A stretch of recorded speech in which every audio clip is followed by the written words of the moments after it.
سیلاب کی صورتحال میں احتیاطی تدابیر۔ ضروری کاغذات کو سنبھال کر تھیلی میں کسی اونچی جگہ پر رکھ دیں تاکہ پانی سے بچ سکیں۔ سیلاب کے دنوں میں ہنگامی بستے کا سامان تیار رکھنا چاہیے تاکہ مشکل میں کام آ سکے۔ سیلاب کے پانی میں سانپ، زہریلے کیڑے اور تیز دھار کی ٹوٹی ہوئی چیزیں بھی ہو سکتی ہیں جن سے نقصان پہنچ سکتا ہے۔ احتیاط کیجیے۔ سیلاب میں بجلی اور گیس کے کنیکشنز بند کرنا ضروری ہے۔ پانی میں کرنٹ لگ سکتا ہے اور گیس کی لیکیج خطرناک ہو سکتی ہے۔ ہنگامی حالات میں تیرنے کے لیے مٹی یا سلور کے گھڑوں اور ٹائر کی ٹیوب کا استعمال بھی کیا جا سکتا ہے۔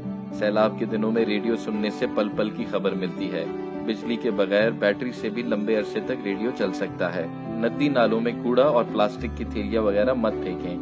خاص طور پر دریا کے کنارے زیادہ سے زیادہ درخت لگائیں۔ اور سیلاب کے بعد بچوں کا واپس اسکول جانا اور تعلیم حاصل کرنا بہت ضروری ہے۔ محفوظ رہیے، اپنا اور اپنوں کا خیال رکھیے۔ A public service message from NDMA۔